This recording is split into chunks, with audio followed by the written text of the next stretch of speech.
Bismillahirrahmanirrahim. Assalamualaikum warahmatullahi wabarakatuh. Waalaikumsalam warahmatullahi wabarakatuh. Innal hamdalillah nahmaduhu wa nasta'inuhu wa nastaghfiruh wa na'udzu billahi min shururi anfusina wa min sayyiati a'malina. Man yahdihillahu fala mudilla lahu wa man yudlil fala hadiya lahu. Wa asyhadu an la ilaha illallah wahdahu la syarika lahu wa asyhadu anna Muhammadan abduhu wa rasuluh. Amma ba'd.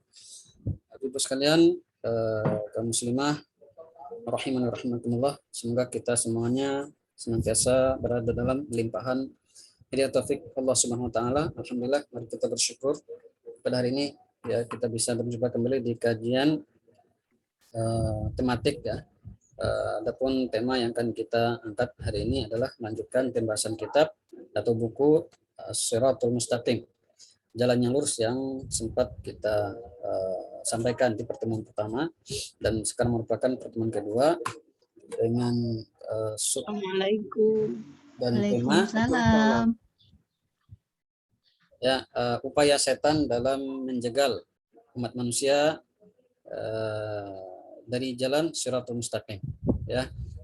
Itu tema yang akan kita angkatkan insyaallah pada hari ini.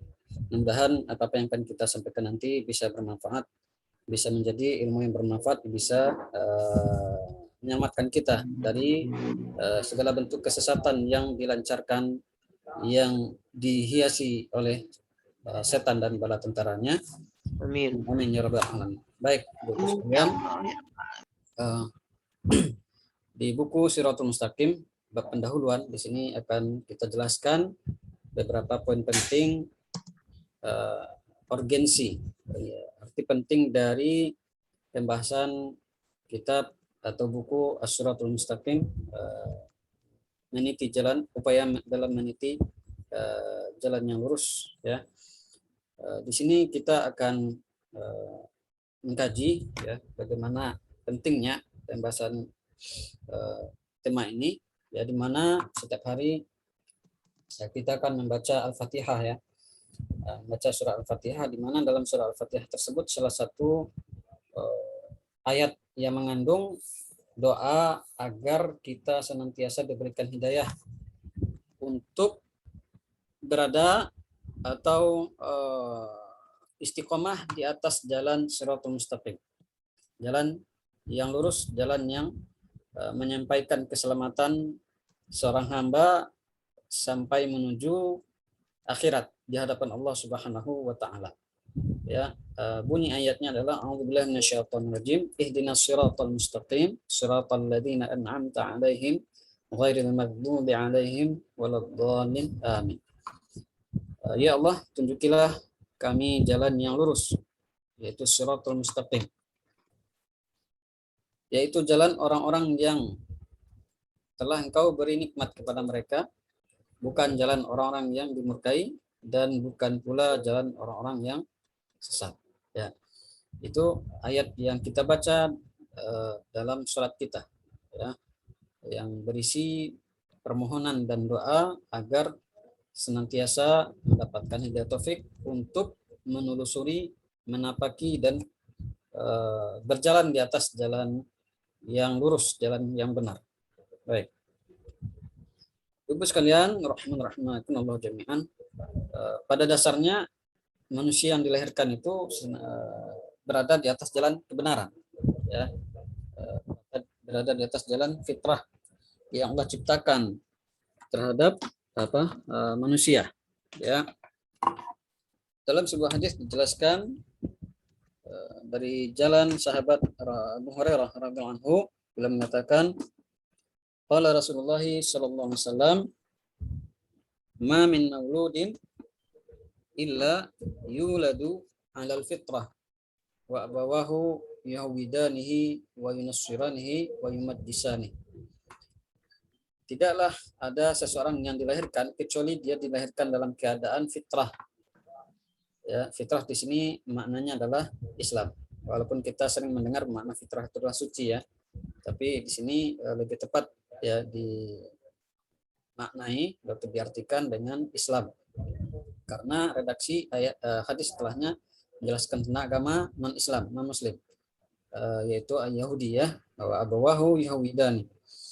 Asalnya seseorang itu dilahirkan dalam keadaan Muslim, namun kedua orang tuanya lah yang menjadikan dia menjadi orang Yahudi dan menjadikannya Nasrani dan Majusi.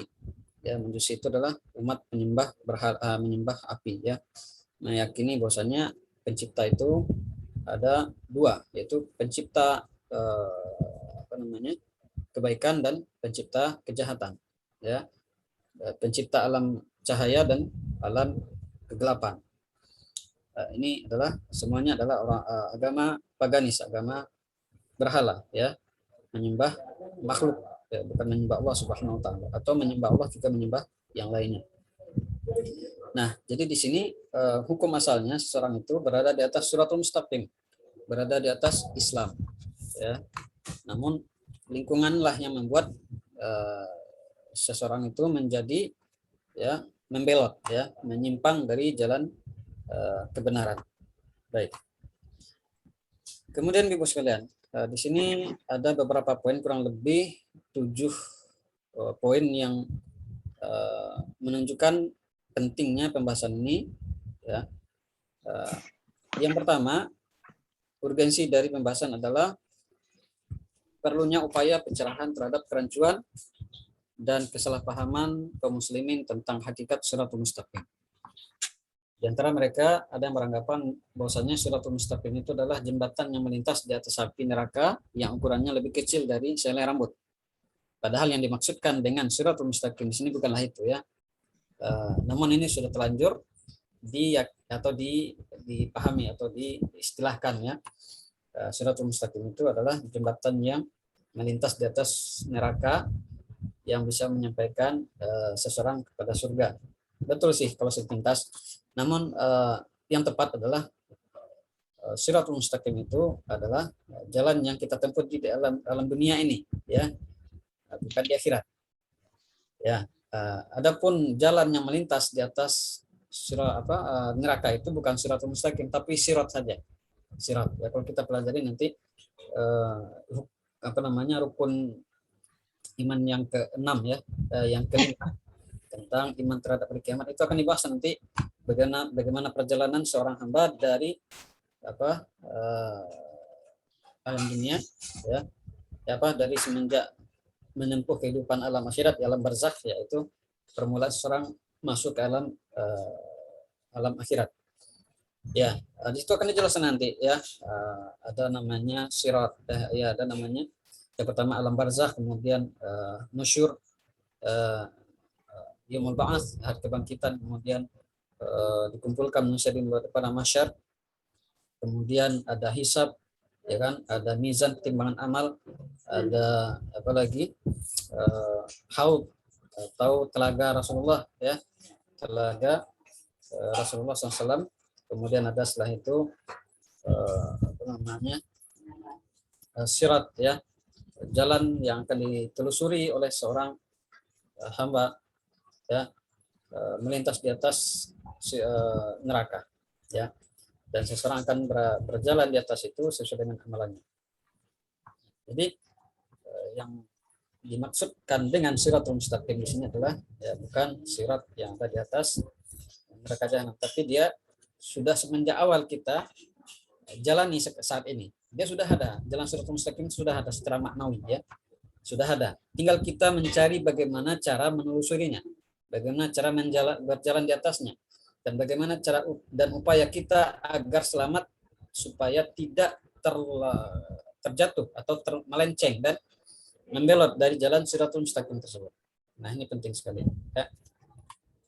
Baik. Kemudian Ibu sekalian, yang kedua, urgensi pembahasan adalah kata Shiratul Mustaqim selalu dibaca dalam sholat minimal 17 kali dalam sehari, ya, gitu, ya. Bahkan seseorang tidak sah sholatnya kalau tidak membaca surat yang mengandung kata-kata Shiratul Mustaqim, yaitu Al-Fatihah. Berdasarkan hadis an Ubadah bin Samit anna Nabiya sallallahu alaihi wasallam qala la sholata liman lam yaqra bi Fatihatil Kitab. Tidak sah, ya, salat seorang kalau dia tidak membaca, ya, Al-Fatihah. Kemudian yang ketiga, Ibu sekalian, Siratul Mustaqim itu merupakan jalan menuju surga. Ya, seseorang tidak akan bisa mendapatkan surga kecuali dia di alam dunia ini sudah menjalani, sudah berada di atas jalan Siratul Mustaqim. Ya, sebagaimana penjelasan Syekh As-Sa'di rahmatullah dalam tafsirnya, At-tariqul wadih, As-siratul mustaqim huwa at-tariqul wadih al-musilu ila Allah wa ila jannati wa huwa ma'rifatul haqq wal amalu bihi. Jalan siratul mustaqim itu adalah jalan yang jelas, ya, yang menyampaikan seorang hamba kepada Allah dan surganya. Dan dia merupakan mengetahui kebenaran dan mengamalkannya. Itu menurut Syekh As-Sa'di, bahwasanya siratul mustaqim itu adalah ma'rifatul haq, mengenal kebenaran. Jadi seseorang tahu nih, ini yang benarnya salah, ini yang sunnah, ini yang bid'ah, ini yang tauhid, yang syirik, gitu kan. Ini yang ketaatan, yang maksiat. Seseorang ketika telah mengetahui konsep-konsep itu secara teori, wal amalu bihi, dia mengamalkannya. Itulah dia siratul mustaqim itu, yang akan menyelamatkan seseorang di dalam kehidupan dunia ini dan sampai ke akhirat kelak. Baik. Kemudian yang keempat, Ibu sekalian, adanya ancaman dan permusuhan abadi yang ditujukan oleh iblis laknatullah alaih terhadap manusia dengan menjegal mereka dari siratul mustaqim agar tersesat dari jalan tersebut sehingga berujung kepada siratul jahim. Ya, jalan jalan ke neraka jahanam. Ya. Banyak ya ayat Al-Quran yang menjelaskan bagaimana sumpah serapahnya setan dari kalangan jin. Yang pertama bernama iblis, ya, moyangnya dari segala bangsa jin dan setan, dari kalangan bangsa jin. Nah, bagaimana dulu ceritanya, ya, kok bisa ya iblis itu bersumpah serapah di hadapan Allah Subhanahu wa taala, padahal tadinya dia adalah seorang hamba yang taat, namun karena kedengkian dan irinya melihat, ya, mensikapi Adam, Nabi Adam alaihissalam, moyang kita, ya, akhirnya iblis, ya, terpuruk. Akhirnya iblis, ya, membelot dan berubah menjadi brutal, ya. Allah katakan dalam surat Al-A'raf ayat 15 sampai 17. A'udzubillahi minasyaitonir rajim. Qala ma mana'aka alla tasjuda id amartuk? Qala ana khairum minhu khalaqtani min nar wa khalaqtahu min tin. Allah berfirman, apa yang menghalangimu untuk bersujud, ya, kepada Adam ketika aku menyuruhmu untuk sujud? Iblis menjawab, aku kan lebih baik darinya, lebih tinggi status sosialnya daripada Adam itu, dimana aku engkau ciptakan dari api, sementara dia engkau ciptakan dari tanah. Ya, dia beranggapan bahwasanya seseorang itu, ya, kemuliaan seseorang itu dinilai dari substansi fisiknya, gitu ya. Ini kependekan akal dari iblis ini, ya. Dia beranggapan kemuliaan itu hanya ditinjau dari dari fisik seseorang, bukan dari ketakwaan. Padahal Allah katakan, inna akramakum indallahi atqakum. Orang yang paling mulia di hadapan Allah, ya, di antara kalian itu adalah orang yang bertakwa, ya, kepada Allah Subhanahu wa taala. Baik, kemudian qala fahbit minha fama yakunu laka an tatakabbar fiha fakhruj innaka minas sagirin. Allah katakan kepada iblis, nyahlah kamu enggak pantas untuk menyombongkan diri, ya, di surga ini. Maka keluarlah kamu, ya, sebagai seorang yang hina, karena kamu adalah seorang yang hina. Qala fa'anzirni ila yaumi yub'atsun. Iblis katakan, kalau begitu berilah tangguh aku sampai hari kebangkitan, sampai hari kiamat. Qala innaka minal munzirin. Baik, kata Allah, kamu termasuk orang yang diberi tangguh, akan diberi panjang umurmu sampai datang hari kiamat. Qala fa bima aghwaytani la aqudanna lahum siratal mustaqim. Iblis katakan, karena memang aku ini sudah engkau vonis sebagai orang yang tersesat, maka aku akan bersumpah untuk menduduki, ya, menghalang-halangi jalan siratal mustaqim yang mereka lalui, yang dilalui oleh anak Nabi Adam. Ya. Tsumma la'atiyannahum min baini aydihim wa min khalfihim wa an aymanihim wa an syama'ilihim wa la tajidu aktsarahum syakirin. Kemudian akan aku datangi mereka itu dari berbagai penjuru, dari arah depan mereka, dari arah belakang mereka, dari arah kanan mereka, dan dari arah kiri mereka, sehingga engkau tidak akan menjumpai mereka tidak mendapati mereka orang yang bersyukur hatinya. Kebanyakan hamba itu atau anak Adam itu akan terpengaruh dengan tipu daya iblis tadi. Ya. Di sini seolah-olah iblis mengetahui masa yang akan datang, tapi bukan demikian. Ya, ini hanya persangkaan. Ya, ini hanya persangkaan dan dugaan iblis. Ya, ternyata memang dugaannya benar, begitu. Bukan berarti iblis itu mengetahui perkara yang gaib, tidak. Ya, memang dalam realitanya, ya, banyak orang yang terpengaruh, yang lebih memilih jalan setan, ya, gitu ya. Lebih banyak orang yang mengikuti ajaran yang benar, begitu ya.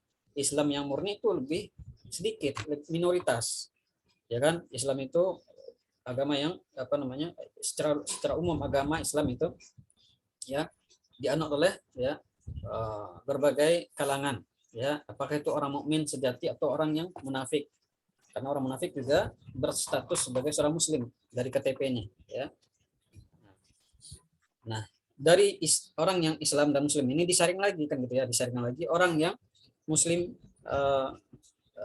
standar minimal, ya, Muslim yang tidak munafik, ya, Muslim yang yang biasa, ya, Muslim yang biasa atau mukmin, ya. Dan ada di atasnya orang yang muhsin, itu yang tingkat paling utama, ya, orang muhsin. Nanti kita pelajari insya Allah, ya. Jadi kalau kita lihat memang gitu ya, secara umum manusia beragama berbagai macam agama, namun Islam agama yang minoritas, artinya lebih banyak orang-orang kafir, ya, daripada orang Muslim. Nah, orang Muslim pun juga, ya, disaring lagi, ada yang taat, ada yang durhaka, dan orang yang taatnya juga tentunya lebih sedikit. Ini ternyata memang dugaan iblis tepat.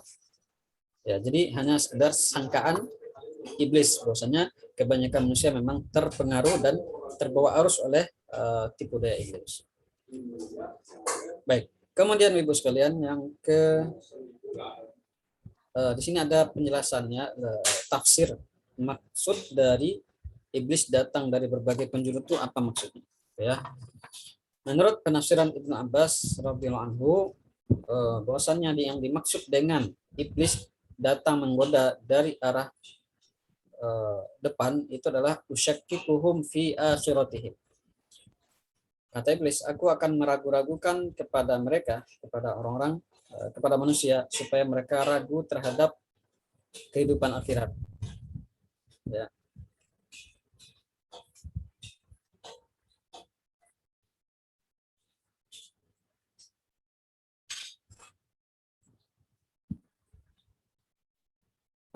Ini ternyata kuotanya yang terbatas, ya Bunda, ya. Dibatasi sampai 10 menit lagi. Baik, kita lanjutkan. Waktu tinggal 9 menit, ya, untuk kuota ini. Jadi yang pertama, menurut tafsir Ibnu Abbas, bahwasanya iblis datang dari arah kanan, dari arah depan itu, ya, meragu-ragukan terhadap kehidupan akhirat, ya, atau paling tidak membuat seseorang itu kurang yakin, ya, terhadap kehidupan akhirat, ya. Jadi orientasinya hanya dunia, gitu ya, yang merupakan tipu daya setan dari arah belakang, yaitu uraghibum fi dunyahum, ya, iblis datang dari arah belakang, Maksudnya adalah memotivasi agar ambisi terhadap dunia.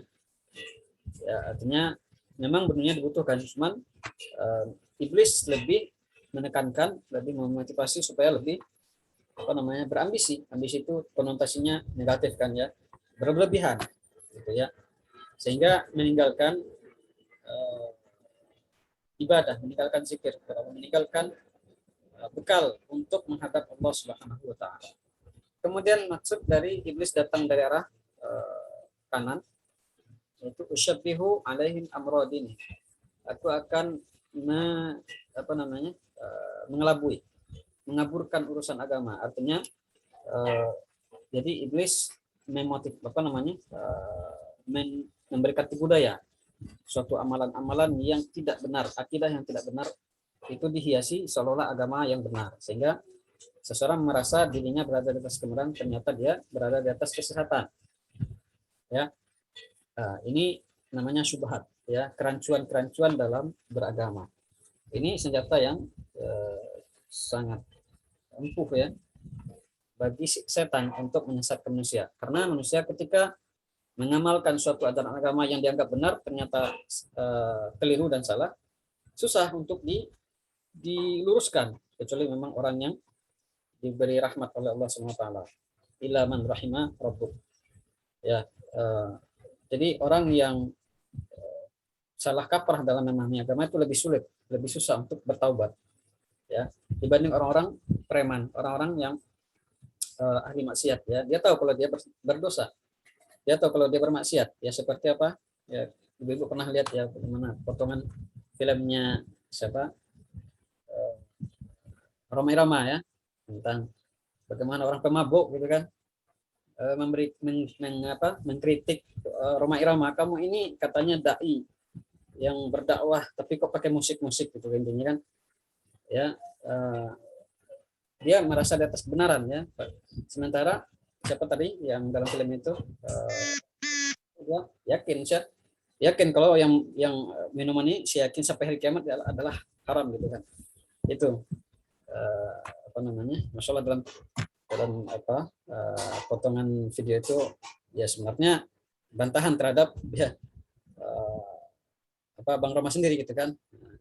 Dia mengaku itu adalah kesalahan, tapi ya ternyata sampai sekarang belum diberikan hidayah. Semoga Allah berikan hidayah pada Bang Roma. Ya, demikian ya. Kalau orang yang dapat penyakit syubhat, ya, kerancuan dalam beragama, itu lebih susah ya, susah kembali kepada agama dibanding orang-orang yang terjatuh kepada kemaksiatan dan dosa biasa gitu. Baik, kemudian yang keempat, iblis datang dari arah kiri. Maksudnya apa? Usyahi lahum al-ma'asi. Aku akan menghiasi kemaksiatan ya kepada manusia. Jadi seseorang yang merasakan kenikmatan dalam berbuat maksiat berarti itu sedang terpapar, sedang terjatuh ya, atau kalah dengan dari godaan setan yang menggodanya ya, sehingga dia tidak mau melepaskan kemaksiatan tersebut. Ya, misalnya orang yang berkecimpung di dalam perekonomian riba ya, belum kuat untuk berlepas diri dari riba atau kemaksiatan lainnya. Ya. Itu berarti iblis datang dari arah kirinya gitu. Baik. Kemudian Ibu sekalian, mungkin ada pertanyaan, kok iblis nggak bisa menggoda dari arah atas gitu ya? Kok cuman di empat arah saja gitu? Jawabannya adalah ya masih dalam tafsiran Ibnu Abbas, bahwasanya hidayah ya itu datang dari atas, sehingga ketika iblis mencoba untuk menggoda dari atas, maka dia tidak sanggup, karena hidayah itu akan datang dan menghimpit dan mengusir ya godaan iblis dari arah atas gitu ya. Nah, jadi itu dia Ibu ya, 4 penjuru setan yang kita harus waspadai. Ya, jadi di sini kesimpulannya berdasarkan ini, bahwasanya upaya iblis dalam menyesatkan manusia tidak hanya dalam hal kemaksiatan, tapi juga yang jauh lebih dahsyat adalah mengelabui urusan agama, mengelabui merusak ya pemahaman dalam beragama, itu lebih dahsyat ternyata. Baik. Kemudian Ibu sekalian, di sini juga ada hadis ya yang menjelaskan tentang bagaimana setan, iblis itu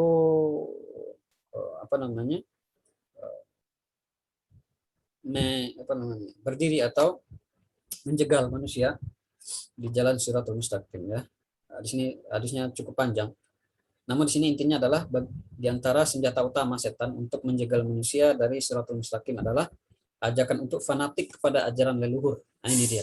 Lihat, dalam hadis ini ternyata yang pertama kali di sini setan itu mengajak manusia untuk apa? Nih ya. Tuslimu wa tadharu dinaka wa dina abaika wa abai abika. Kamu ingin menjalankan Islam dengan benar, apakah kamu tidak takut ya atau tidak tidak prihatin atau tidak setia dengan ajaran nenek moyang, ajaran leluhur gitu ya. Nah, ini penting sekali ya. Kebanyakan umat manusia itu lihat ya bagaimana mereka itu begitu ta'assub, begitu fanatik terhadap ajaran leluhurnya. Ya, kalau kita berikan ya pencerahan, oh ini nggak ada dalilnya, nggak ada tuntunannya, lantas mereka mengatakan ini sudah lama, bertahun-tahun sudah menjadi amalan dan kebiasaan nenek moyang kami, orang-orang tua kita dulu. Kok tahu-taunya kamu baru ya seumur jagung sudah beraninya mengkritik-kritik ya ajaran yang sudah ya lama diamalkan oleh warga atau masyarakat setempat. Ini ya senjata iblis ya dalam menggoda manusia agar terjerumus Shirathul Mustaqim ya, ajaran leluhur gitu ya. Kemudian Ibu sekalian, terakhir ya, orang yang tidak akan berhasil digoda oleh iblis adalah orang yang berada di atas tauhid yang benar ya. Dalam surat As-Sadd ya, ayat 82 sampai 85 bisa dibaca. Bagaimana orang yang ikhlas itu tidak akan bergeming ya, tidak akan terpengaruh oleh setan. Kemudian yang ketujuh ada doa yang biasa kita baca Ibu-ibu. Ketika pagi dan petang ternyata itu sangat besar ininya, keutamaannya. Bisa menyelamatkan seseorang dari tipu daya iblis yang datang dari berbagai arah ya. Dalam hadis tersebut ada kata-kata wahfizni min baini yadayya wa min khalfi wa an yamin wa an shimali wa min fawqi wa an bika min an utal min tahti ya. Ibu sudah sering baca ya. Alhamdulillah ternyata ini sangat besar faedahnya dan artinya apa, dan jagalah aku ya dari arah depan, belakang, dari arah kanan, dari arah kiri ya, dari arah wa min fawqi dan juga dari arah atas ya, dan dari arah bawah ya. Nah, ini Ibu sekalian ya, urgensi pentingnya pembahasan kita hari ini tentang Shirathul Mustaqim. Bagaimana iblis itu berupaya menyesatkan manusia dari berbagai arah dan berbagai cara ya. Baik, mungkin ini Ibu sekalian rahimahumullah jami'an yang bisa saya sampaikan, kurang lebih maaf yang benar dari Allah.